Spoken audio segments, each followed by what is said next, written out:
such a special guest to have on the show today. It's Alen Ulman, who's part of the overall family. Is the page. He runs the page of Ego Ends Now community on Facebook. There's a lot of positive articles, positive. You get your mind engaged, and he's also the co-host of Seize the Moment podcast. How you doing, Alan? Oh, I'm good, man. Thanks for having me on. I'm Oh, happy to be on finally. yeah, for sure. It's a pleasure to have you on. It really is a pleasure. So let's jump into it. So, you're a lifelong knowledge seeker, and you're self-taught, I believe. Yeah. I'm what you call in the community an autodidact, which is like Yeah. somebody who is a self-taught, likes to. I mean, a lot of people, by the way, are self-taught. They like to teach themselves new things, right? I mean, traditionally, people will get all their education in school, in college, in university, whatever, master's, PhD, all of that, right? And and by the way, that's awesome, and I'm fully for that. Absolutely. I think that that's definitely necessary, but at the same time, I think it's good to also have a curiosity, right? Or actually, you know what? I mean, teach their own. Actually, as far as Ah, that goes, but I happen to have a curiosity. I like to learn like how my mind works. What are the How do other people work? Why are they the way they are? Right? mm, Why is the world the way it is? Right? Like I, I don't know why this is coming to me, but just for fun, like when I was younger, me and my brother would get into fights, not physical fights or anything like that, but like kid stuff, but like verbal sort of things, and I always thought like, what's going on there? Like, why are we arguing? Why is this guy so angry? Why am I so angry? What's going on there? Like, is it really the situation that's going on there, or is there something else going on there, kind of below the surface? Is like what's happening, right? So I started to do research into these things. sure. So I'm really skipping a lot of details, but like I guess whatever. Well, maybe it'll come into the picture at some point. But you ever heard the movie Revolver? Heard of it? Never seen it. So it's a Guy Ritchie movie. Got Jason Statham in there, Ray Liotta, Andre 3000, and many other good actors, right? And this movie is literally it's about the ego, right? And when I first saw the movie, I had no idea. I mean, maybe I had some idea what ego is. Like I always thought of ego like, oh, that guy has a big ego, like he's full of himself or whatever, blah blah blah. Like that's the traditional, thing in Ah, mainstream, right? I watched this movie, and then there's this one scene in the movie where he's like in an elevator. The main character, he's claustrophobic, and he starts thinking to himself, and he hears a voice in his head, right? Which is not that different from all of us, right? Like when we think, uh, we think inside our head, we'll hear a voice in our head. In this movie, though, the way he was talking to the voice, it was like as if it was another person, like another entity, another, like it's not him, right? And he starts having this realization, like I'm not you, like I'm not this fear, I'm not like. And the way that they made the movie with the music and everything and the dramaticness of it, right? it, Something hit me. You ever, when like you get goosebumps when you see something you really like, or you hear a song you really like, it makes your skin all prickly, oh, or prickly. Yeah, sure. yeah, or you see something and like it just hits you in a way where you really connect with it, and you're Yeah, like, I, this is uh, this is it, like whatever it is. So I had that feeling, but like times 10, like throughout my whole body. I was like, what the hell is happening, right? So I mean, it's not just that. There were other things that kind of made me look into ego, but that was like one thing that made it interesting. So I started to look into it, and I realized like ego is identification with thought. To sure. basically to make your thought, like to become your thoughts, right? To become so identity. The root of it, it means to make yourself, something like that. So when I started finding that out, I started learning, I guess you could say, from this spiritual teacher. His name's Eckhart Tolle. I don't know if you ever Yeah, so he wrote this book called The Power of Now, and it came highly recommended to me from a friend. And why I even chose to read it was because he seemed like a very centered individual. Sure. Like he seemed like a rock, like so calm, confident. D- didn't You could tell like everything he did, it was so to speak, like you could say flowy. Like it was just cool. Like everything was zen with this guy, and I was like, that's pretty cool. Like I would like to be like that, Uh, right? How can I be like that? How could I also uh, not let's say get into arguments? How could I not be angry? How could I improve my relationships with people and all of that? So I read this book, and as I'm reading it, the way that Tole kind of phrases things, um, it makes you read it, and it also gives you these goosebumpy feelings. It's weird. I mean, again, to each their own. Not everyone who's going to read it is going to have something like that. Maybe that's just my experience with him. Maybe somebody else is going to have like, you never know, another experience with somebody else, right? Or maybe it's not even with a teacher. Maybe it's like literally with music, right? Or with a certain artist. Or maybe like some people look at Kanye and they're like, yo, that guy's genius, you know? And they love Kanye, they love Kanye's music, and it like gets them going, right? So I mean, yeah. So I started looking into that, and I started learning something called being present to the moment, okay. right? And it was an interesting it's funny, it's like it seems so obvious, right? But it was weird. There's this one thing that Eckhart Tolle said where he's like, um, anytime you're thinking about the past, or you're thinking about the future, Mhm. you're doing it now, and Sure. there's no other moment but now, Uh-huh. right? And the when I started to like not just like intellectually get that, but I tried to feel like that understanding. Like I was like, yeah, he's right. Like I started observing my thoughts, Sure. and then what started happening is I started having like it's weird. Like if this is my thought, I guess I'm doing a visual, right? Anyone listening on the audio, they won't. See. But like, okay, so let's say there was like a space between me and the thought now, and then the things that would make me react, Uh-huh. right? It started to have less of a pull on me. So times when I would get angry, it became reduced, and then started to even go away. Actually, which was for me was a miraculous thing because eh, certain things, you know, in our life, we get taught, whether it's by our parents, our loved ones, society, or just the people around you, right? And honestly, sometimes it's all about the luck of the draw, right? I mean, uh, some people get it good, right? You'll have really good influences around you. There's even this saying like you're the you're the combination of the top. Your personality is the combination of the top five people in your life, the closest five people, or the closest five influences, right? So, yeah, so it was very hard to. That stuff was so ingrained in me that like by the time I was able to kind of unhinge from being so uh, in my head or so with my thoughts, I was like, wow, this is really amazing. Like, how can I tell other people about this? Because I'm even kind of downplaying it right now. For me to say like it was miraculous, it was good. I'll be honest with you, it was like you ever heard of the term paradigm shift? Yeah. It was like a complete change in perspective the moment I started to get this stuff, because I was so about being reactive, so about like if somebody said this, I say this, or I have a plan. If they do this, I'm gonna do that, right? Instead of kind of like Bruce Lee, like you don't have a plan. It's or I don't know. He would say like uh, routines are good and all, but um, you can't really practice for a fight. Like you have to adapt to everything as it is in reality at that moment, right?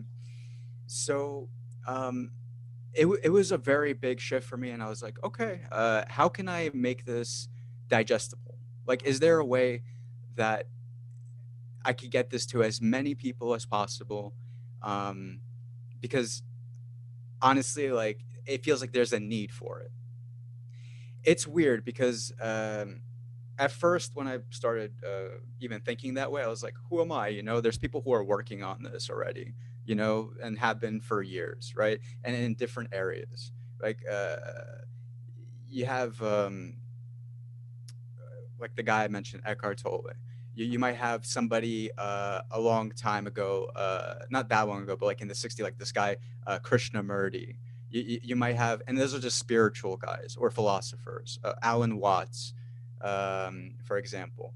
Um, then you got people literally, you have Jesus, right? Whatever. And I'm still sticking to spiritual people, which is interesting. Then let's switch to like a different area, like let's say even self-development. You got like a Tony Robbins, right? Say what you will about different people have different perspectives on him as far as that goes. Um, but the people who like him really like him, right? So I mean, and then he does like change, like helps people to change also. And like these realizations are everywhere. They're also in art, they're in music, they're in nature, right? It's not just like a person teaching.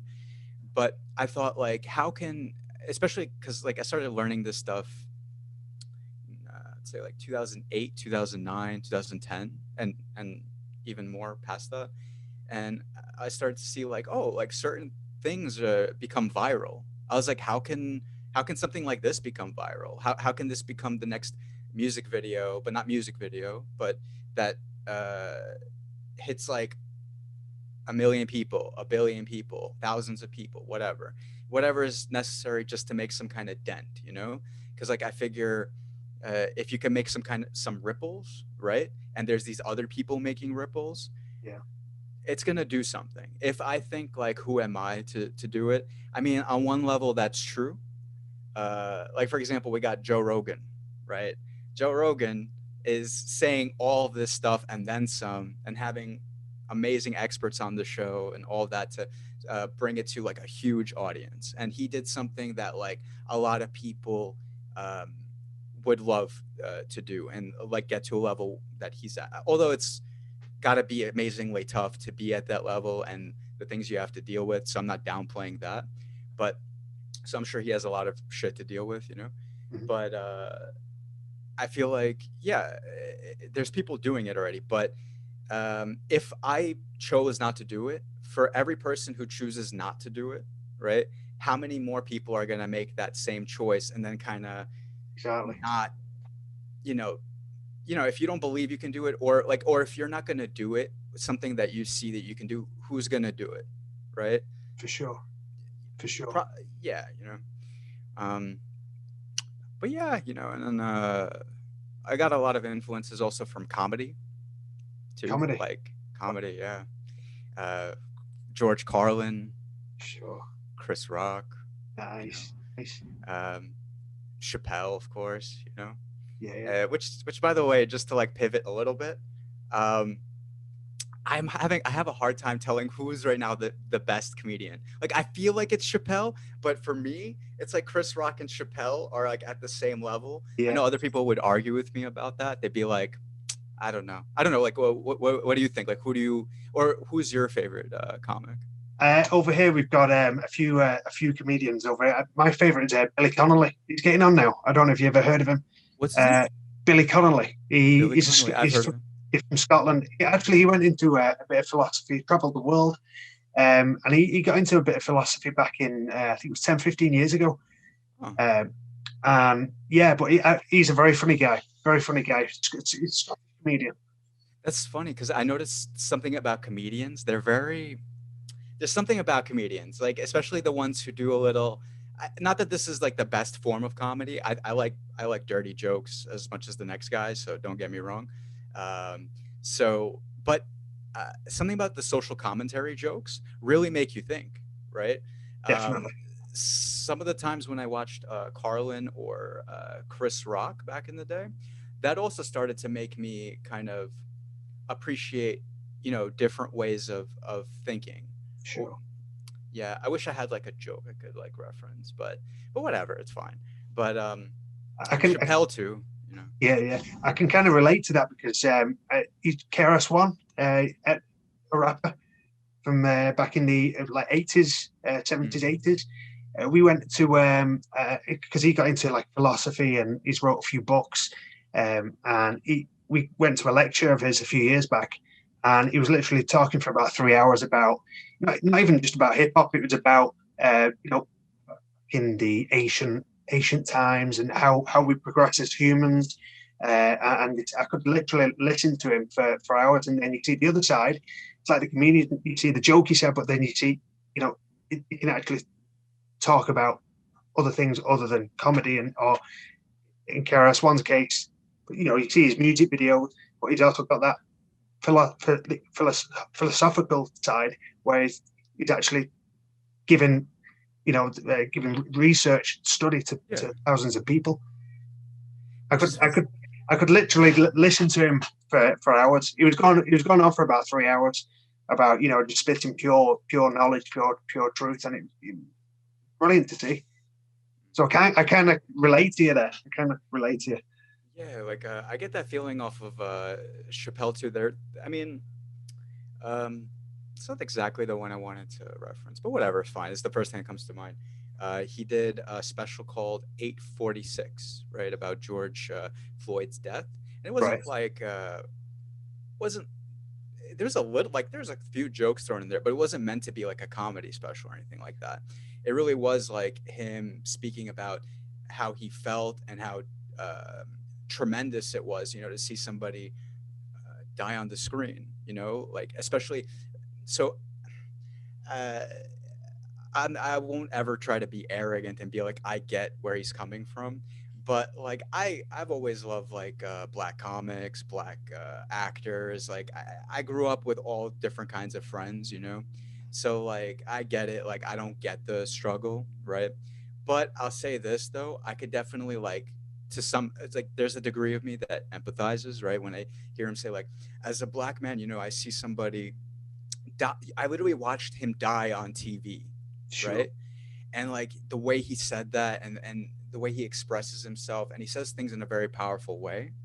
And his delivery, it's like masterclass delivery, right? And public speaking masterclass, so like I could even just appreciate it just from like the ability to even command attention, Sure. Not even just the content of what he's saying. um, Of course. but yeah, but yeah, as far as like the things like me and Leon talk about on the show, Uh-huh. right? On Seize the Moment podcast, we'll talk about like nuanced thinking, right? We'll talk about critical thinking, talk about like how your personality forms and stuff like that. Sure. Um, and I think it's like the reason why we do the show, it's we want to get certain ideas out there, right? Like that's kind of like going back to even what I was talking about before. I was like, how do we make this digestible, Sure. right? So I feel like, for example, if let's say even myself personally, if I went the spirituality route, right? The thing is, like, yeah, that's a niche audience, right? And yeah, you could get like a lot of people in that, you know, demographic, right? But then I was like, but I want this to hit as many people as possible, right? So I was thinking, what's a way to sort of break things down in a way that's as practical as possible and as simple as possible, not simpler than it needs to be, but like as something digestible, so this way like just normal people get it, like it doesn't matter what you're into. Sure. Just like, for example, if we talk about nuanced thinking, like what's nuanced thinking, it's like you think of um, it's it means that a point is more complicated than just like black and white, right? Like um, for example, if uh, if I'm talking, let's say, I don't know, let's say I'm a Republican and I'm talking to a Democrat, right? Immediately they say something like, having trouble thinking of something here. Let's just Something say, to put you down, kind of thing. uh, maybe not even that. Let's just say they say some kind of left idea, Right. right?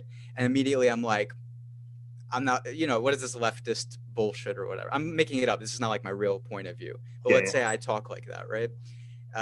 Then I don't know, what am I doing there? I'm really like, again, it goes back to the ego. It's like I'm reducing them to something. Like, I'm not giving them the credit of having thought out their view. Like, why do you think the way you think? Like, Yeah, what's going on there? Like, is it, do we have to fight about it? Do I have to, like, it also feels like I'm making too many mistakes by like assuming something at the very beginning and judging, you sure. know? Like, and I feel like that applies to anything, not just politics. But like, as an example, right? Like, what if I ask them, like, so why do you think that? Okay, then they'll start to explain, and then I'll be like, oh, okay, and then maybe I'll start to inject, like, what I think, and then hopefully they'll give me the same respect, and they'll ask me why I think the way I think, right? Which, I'll look, being realistic, not everyone's gonna do that, right? Um, you try, ideally you want that to happen, but I noticed there's like a few tricks to get people to kind of have a back and forth with you, even if they don't agree with you. So one cool trick that we talk about on the show is it's this like idea of seek first to understand, then to be understood, right? So I'll try to ask, like, what is it that you're thinking, right? And then you'll tell me what it is, right? And then I'll kind of repeat back to you how I understood what you said, right? Instead of even trying wait, because most people, they're waiting to speak, they're waiting for their turn to say something, right? But like, if you're having a real back and forth, like, there's a real listening happening. So by you saying back to them what you think they said, right, they'll feel like you're actually listening to them, and they Sure. kind of lower their guard a little bit, right? And then you can start to say things that you want to say, right? And it's funny what happens when you give somebody the impression that, like, you're really there, like, you're really listening to them. Then they start to actually be willing to talk things out with you, right? But yeah, but most people, I'm sure you could agree, like, most people probably react immediately, or if, especially if it's something like on Twitter, Yeah, there's not really like most of the time you're not going to see a one-to-one interaction. You'll see somebody post something, 20 people are going to comment on it, or however many people. yeah, Somebody's going to say some troll thing, right? And here's the thing, sometimes they're trolling just to troll. Sometimes they say it just because they really think you're, like, they take something out of context, or they understand what you said a different way, and sure. it's not like they'll give you the benefit of the doubt. Like, maybe if I spoke to him, like, I would see things differently. Yeah. Like, even so again, this is, I don't know why I'm getting into politics, whatever, just for fun. Even like somebody like the president, like Donald Trump, right? Like, it's got to be hard to be the president, right? I mean, how many One different of the things, hardest jobs I'm getting. if not the hardest, right? Yeah. Right? And it's like, how many things you have to pay attention to, right? How many things can you really work on? How many people do you have working for you that are either getting things right or getting things wrong? Mhm. How many things that you say are definitely either bad, like, actually it is like, oh, okay, this is some fucked up shit. Like, what do you, hey man, like, why are you saying that on Twitter, right? But otherwise, though, but how many other things, let's say, could you be doing right that people aren't noticing, Yeah. right? Um, and it's like, that's kind of what I feel like. I don't see a lot of people do that, like, kind of thinking about it, because at the end of the day, anyway, we're all American, right? And um, it's here's the thing, when you see somebody who's like fully pro-Trump or fully anti-Trump, and they can't even like get along and all that, I feel like there's something going on there that's really wrong, and that's like kind of one of the things that, like, we and like a lot of other people are trying to kind of tackle and kind of create ripple effects and see like who kind of gets the message, and maybe try to tip things over in a way where more people are thinking deeply about things. Now, here's the thing. I don't think it's and sorry for monologuing so much. My bad. Oh, Uh, go for it. Go for it. I could listen to you all day. Honestly, I could. yeah. So Go for it. uh, yeah. So it's like, oh my god, I almost forgot what I was gonna say. Uh oh. Uh oh. I forgot what I was gonna say. No. Shit. I really forgot. Wow, that's embarrassing on a podcast. No, Don't no, worry but about it. yeah. So, what else was I talking about? Like, yeah, we're trying to chip away at it, get as many people to think critically as possible. Okay, now I remember what I want to say. So, it's like getting people to. Here's the thing. Like, I get that there's like a wide audience out there, right? Um, call it whatever you want. Some people are like the masses. Some people say just society. Whatever. Who cares? Like what word we're using, you know? But um, I feel like there's like a different level of person. Like there's like a spectrum, like throughout the whole society, right? Like some people are going to be very heady people. You could talk to them academically, and they'll be like, "Oh yeah, yeah, the law of thermonuclear dynamics, and like this chemical and that chemical, and like whatever." Or they'll just get very academic about their thinking, right? Then there's like another level of person that might get a little less complicated, and then even more less complicated, and all of that. So I feel like there's only a few things that I think are completely important to like teach to everybody, and then the rest is like it's like useful stuff, but Sure. it depends. Like not everyone has to do it. So like I again the thing I think is most important is like critical thinking, nuanced thinking, Mhm. uh, being able to do things like seek first to understand and then to be understood, and to kind of get that there's like almost like a thought warfare going on, Sure. right? And I feel like if you're just aware of it, right, it like even just like any person's just aware of it, they'll just be able to kind of catch themselves at like when they have those impulses, and then be able to kind of hash it out with somebody. Otherwise, I mean, I don't know. I mean, how important is it really important to know the characteristics of a leader, for example? I mean it's cool to know stuff like that. Like, oh, he's very certain, he's in alignment with his ideas, and he's congruent with everything he says or she, right? Um, cool, right? That's cool to know. And maybe somebody who's interested in like leadership or whatever, that's like that's their lane. That's what they want to learn. But in terms of like just relationships with people and like the stuff that we're kind of aiming to help with, yeah, not much really has to be known. Not it's which I think is cool too.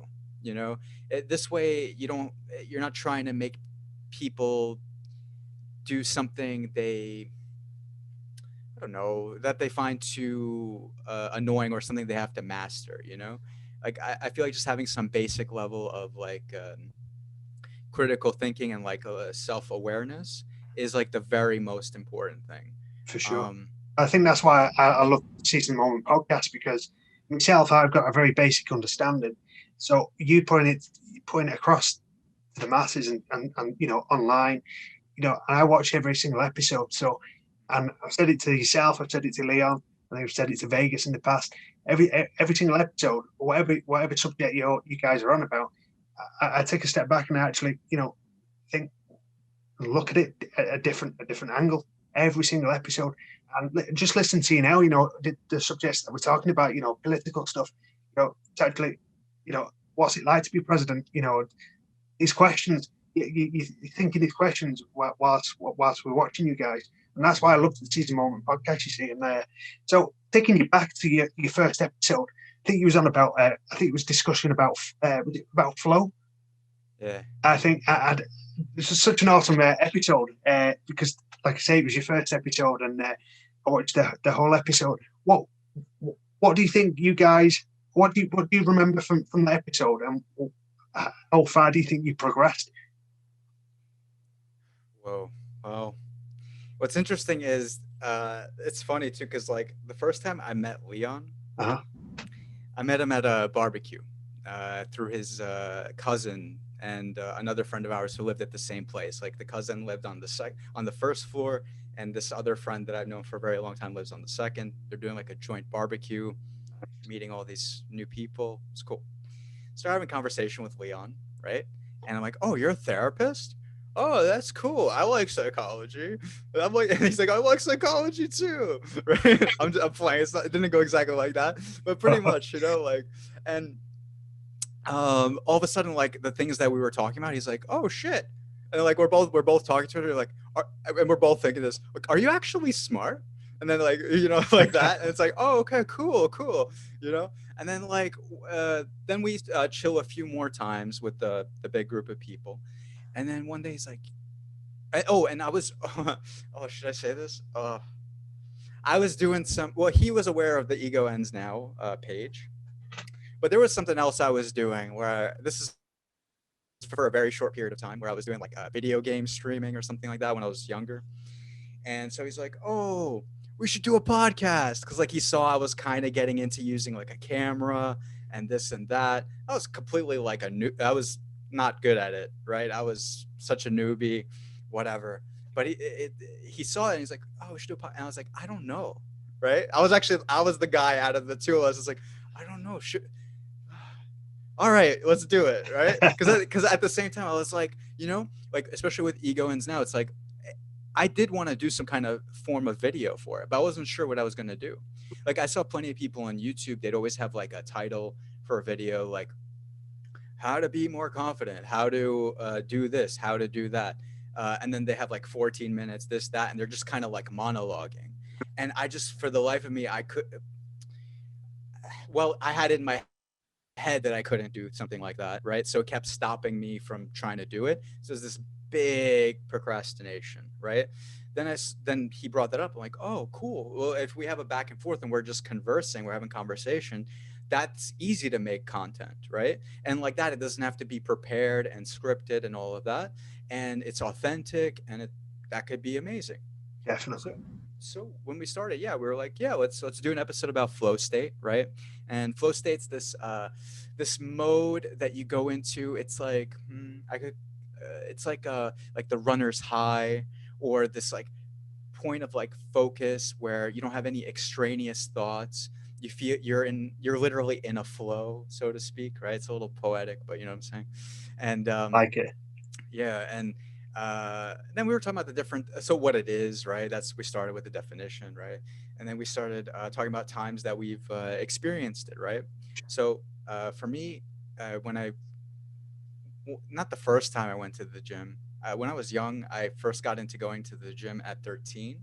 I was a very rotund individual, but as like maybe a year or two later, something like that, as I tried to go more and more, I started listening to music while I was running on a treadmill, right? And I started to notice when I was listening to this song I really liked, or any like, and I started imagining maybe like uh, visions to it, or something happening, or like a music video in my head. Sure. I started getting like these really good feelings. And I was like, whoa, okay, what's going on here? I didn't know at the time what's going on, besides like I'm just making it up in my head. I'm like, oh, uh, oh, I'm getting goosebumps I'm getting energy. Yeah, it's a little kid's mindset, right? So like of course I'm gonna think in that way. And yeah, and then I was like, oh, then as like we're learning about flow states and stuff like that, we learned that there's actually a way to make yourself go into a flow state, actually. Sometimes it's as simple as you set like a challenge for yourself. Um, not too nothing that's too difficult where like it becomes like it overwhelms you, Sure. but something along the lines of something that you could just about do, like it meets your skill level. And when you start to do it, you start to really get into it, and then you start to go into that mode, and then you just feel really good. That's a little bit of a simple way of putting it. I mean, I guess I recommend like anybody who's like hearing some of the stuff that we're talking about, if they're interested, maybe like Google some of the terms, like whatever, nuanced thinking, ego, um, flow state, right? But it's like a simple way of putting it. And like, did we think that it was gonna where it was gonna go? I'll be honest with you, I was so I don't know. I would like to know what Leon would say to this one, but I kept saying something along the lines of like, have faith. Like we'll do the work, right? Keep doing the work, right? We're not going to see anything. We're not going to see 10 views even, probably. That's what I was saying in the beginning, like before the first episode even came out. I'll be surprised if we have 10 views, right? And then I was like, and it's nothing's going to happen for a very long time. It's you got to keep stacking like episodes. You got to keep just doing the work constantly, constantly, constantly. And like eventually people start to get into it. And then you start to build a following. Keep working because that's not enough yet. There's another level to it. Then it's like then maybe some of those people might tell their other friends about it. Okay, cool. Still not enough. That maybe gets you to the 1,000 area. Keep working. Keep pushing. Keep pushing, right? And like, why do I even know something like that? Because like before we even started, people like Joe Rogan or like somebody like a Timothy Ferris, uh, other podcasters just not coming to mind right now. They would say like when you're starting a podcast, like that's what it is. That's the journey. Like when you start, like you shouldn't expect anything. Just keep your nose to the ground and keep working. Now, what I love though about Leon, since we're a team, of course, he has this thing. Well, so I like to also improve the show because I knew from the beginning like what we need to improve just from watching the best people, right? Got to improve our camera, got to improve our mic, got to do this. But um, he has a quality about him that's very unique, where it's like this. It's like a hunger. Like he has a hunger for the success, Sure. right? Which I think is actually very good, right? Because it makes him, for example, reach out to like whatever guest, like somebody who I would be like, I don't know if they'd want to come on, right? Just for whatever reason, whatever I'm thinking in my head. Like he'll be like, I'm gonna ask, and like it works out, and then I'm like, oh shit, like that starts to be like, oh, we have our first guest, we have, then we start having more guests, right? Then I start experimenting a little bit with booking guests, right? It's not like it's mainly like him who does like that kind of stuff, Sure. um but I have been able to do it too, so I'm trying to learn like that aspect of it. I think it's good, like we learn off of each other. Yeah. um but yeah, did I know that like a year later we would have like like total view on YouTube like over 20,000 or whatever. I don't even know what it is now. But over 20,000 views total or something. Why am I putting it like that Amazing. though? That is really, really amazing. Wow. Yeah, but you see, I did something there. I made it sound really good. Like if you look at each episode count though, I mean, yeah, some are like like yours is is 1,000, I think, or more, I think Honestly, now. my life's not that interesting. I don't know how he's got that numbers, but I'm not too sure. My life's not that interesting. Whatever, it could be the tags, it could be Sure. I don't know actually, but it's very cool. It's very cool that and then Mutah, so Napoleon, right?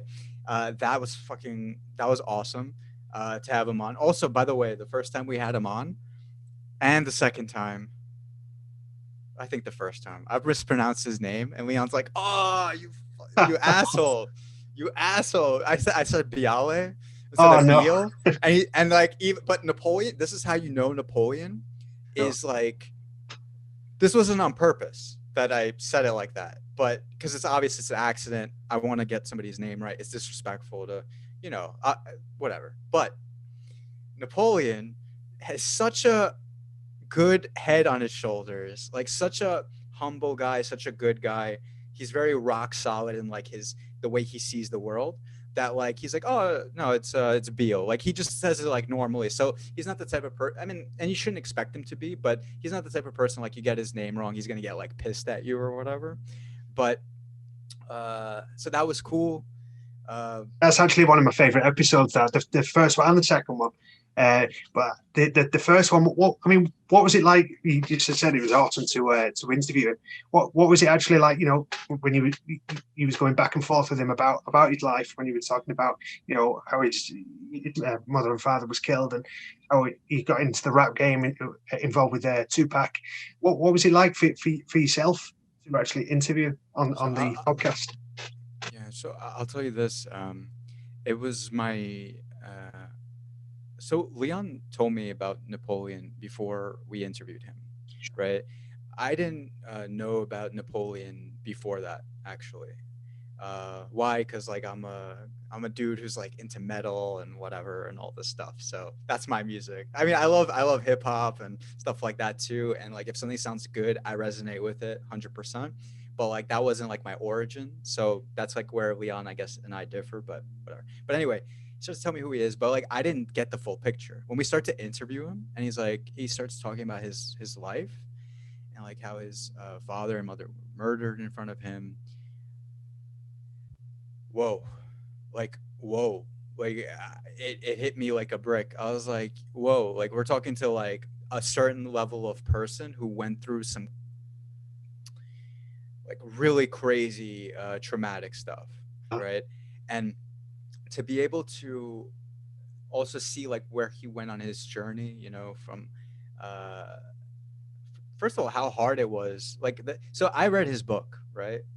um so I know more now about his life and like the things he had to go through, the people he had to meet, the people he had to connect with the day he first met Pac, and like when he told Pac his story and how Pac reacted, and they were like already friends from there, and the struggle of like seeing Pac go to jail and like visiting him in jail, and just like dealing with like, oh, one of my friends got shot, or what, like, what's gonna happen here, or all these people are against him and want to take action against him, right?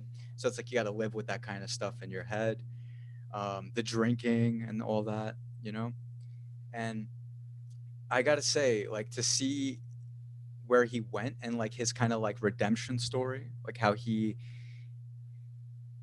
oh man, it was It's some story, isn't it? I've read it myself. It is some story. He had to go through a hell of a lot in his life. But bringing it back to that with of course, you've interviewed Solomon Jenkins, who's the author of Life Is Raw, Mutah's book. Uh, Taking it back to that, with someone who's dealing with then kind of issues, whether it be with alcohol or maybe violence, or maybe they've lost people close to them through either violence or what have you. Would you recommend Life Is Raw, Mutad story, to somebody who's going through these traumas? oh yeah, most definitely, most definitely. Because here's the thing, like it's all good, to say to somebody like, oh, critically think, oh, nuanced thinking, and it's not that we take that approach, but you know what I'm saying. Like sometimes, like you need to hear somebody's story. Sometimes you need to see like that they went through some shit, that something really like not even one crazy thing happened to him, like so many crazy things, like life was completely unfair, right? And for anyone who is in a position like that where they feel like everything's kind of stacked against them, you know I can't, I'm stuck in this community, I can't lift myself up, I can't, there's my dreams, they're not possible, all of that. You read his book, one is going to change your opinion about that. Two, some of the things that he went through, it's really some of the like honestly, not a lot of people are I mean, some people have gone through stuff like that, but not even a lot of people who are going to read it went through half like the stuff that he went through. And if you see like what he came out of, where he got to and where he is now, Sure, that's got to be so inspiring, and it's going to make somebody believe that they can do it too, that they can get out of their circumstances, they can actually have their dream, that even if there's some traumatic stuff happening around you, you have some really like people like keeping you down, you have some negative influences, all of that. sure, Reading that book, it's definitely going to help to bring you out of that kind of space. And not just, and also not just that, it's also interesting, it's just a cool story too. And you really feel for him, and you kind of like, and you really start to, and you really connect with him as a person. So it's like the book is good on many different levels. That's what I like about it, right? It'll get the person who's struggling, it'll get the person who's kind of struggling, it'll get the person who's not really struggling at all, is looking for a story, that, and they want to know more about Pac. They want to know more about Napoleon and the Outlaws. They want to know what he's going to be working on next. definitely. definitely. Yeah. I think with me myself, personal experience from reading it, I went through the ups and downs. It's like a roller coaster. You have the downs, and with his mother and father, and the addiction with alcohol, and this, that, and the other. The street life, and then there's the party times, which he explains that he wasn't happy at all. So but through the story, you go, his life's like a roller coaster. It really is.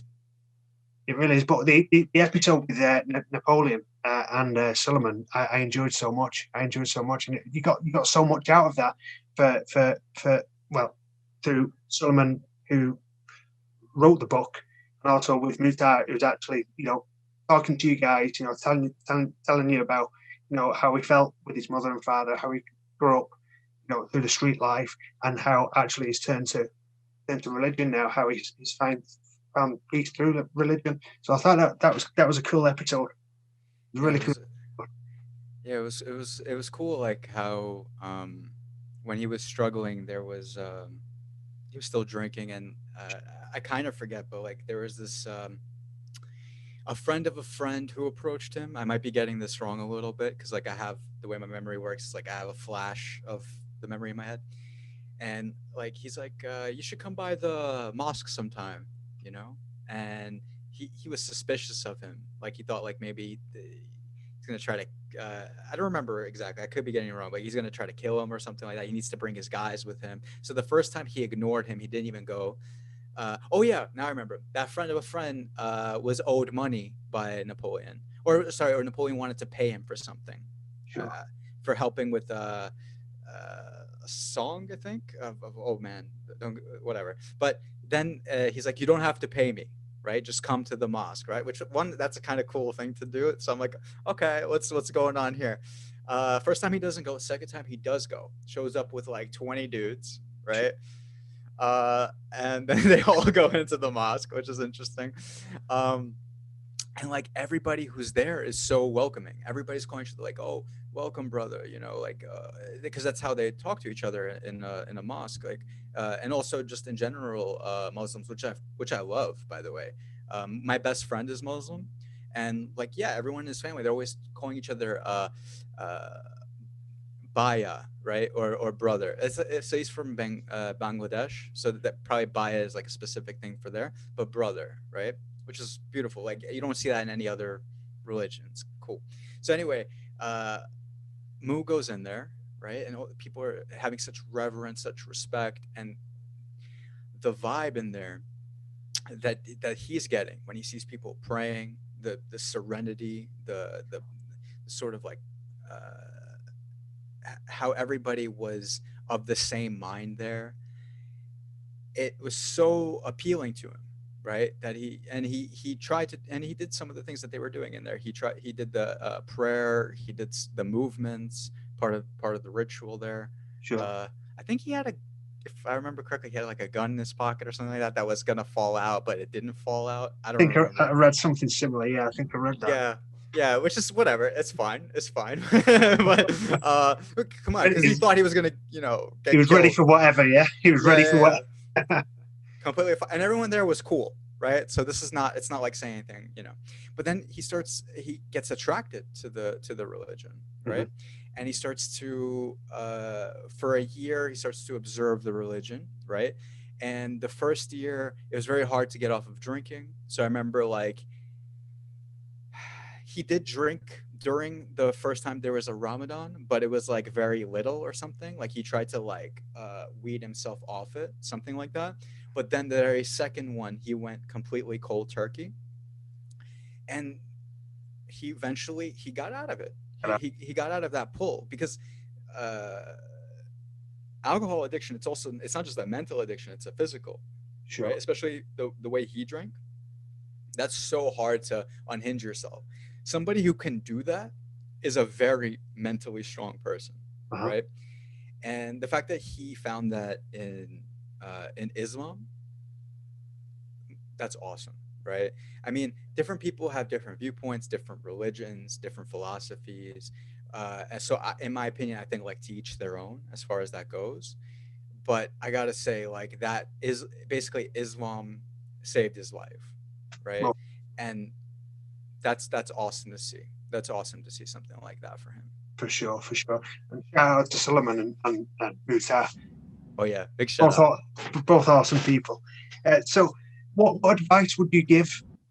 Would you give somebody who's interested in these brilliant ideas and positive way of looking at life?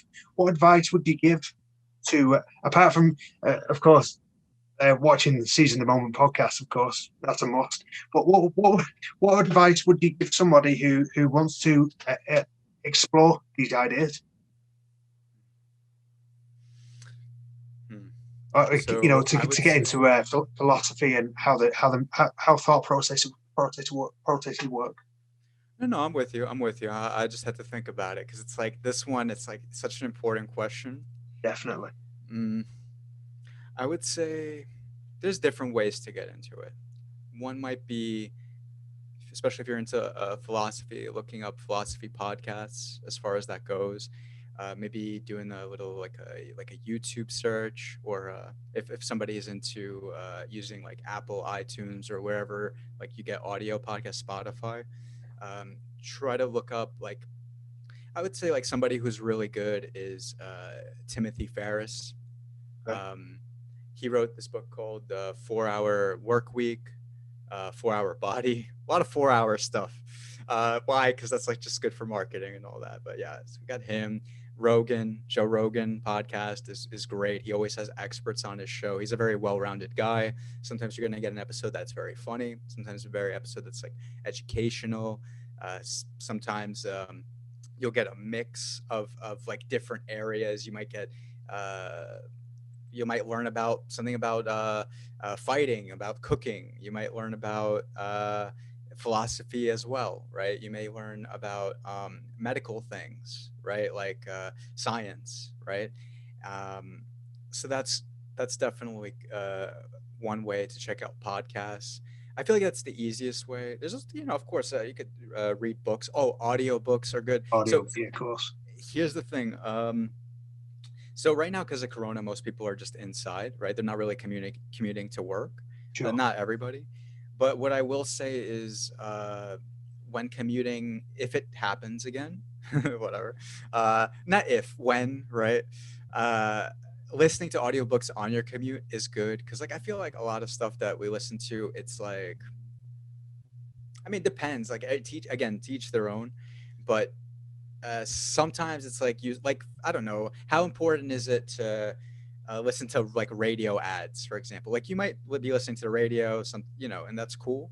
But like when you're listening to the ads, like how much time is that like taking? Like imagine every 2 hour commute, you listen to like part of an audiobook or something, or you made especially if you're not used to it, like you make yourself listen however long you're comfortable with, because like I'm not going to tell somebody listen to it for your 2 hours, a whole audiobook, and then they're not even used to even listening to an audiobook or something, right? Um, there's that. Oh man, there's lots of places. I mean, self development books are good, right? They get you kind of writing down like what you want to do with your life.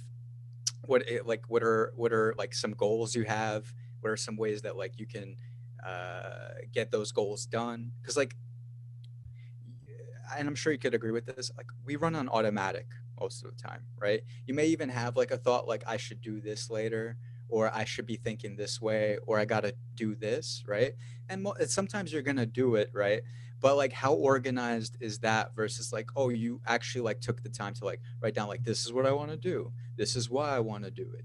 Definitely. Where do I see myself in 5 years, whatever stuff like that. It's annoying. I'm not trying to be that guy who's like um up here and like I'm with everybody. I'm also like I could also be lazy. I could also be full of faults. I'm not always going to be non-reactive. I'm not always going to be like uh, confident. I'm not always going to be like zen mode or whatever, or like the perfect speaker. But um but when you learn this kind of stuff, it does build your skills in that area. Definitely. um One of the biggest things I would say, to check out, maybe find out like what the ego is, right? Look into that. I think that's, for me, that's like the most important thing, that I'd like people to know about selfishly, but otherwise, yeah, podcast is a good place to like broaden your knowledge. Of course. Brilliant stuff. Brilliant. So just before we wrap things up, where can people find your work, find your articles, your positive messages, your podcast, of course? Of course. So you can follow me and Leon at Seize the Moment Podcast on Facebook and on Instagram, and at Seize_podcast on Twitter.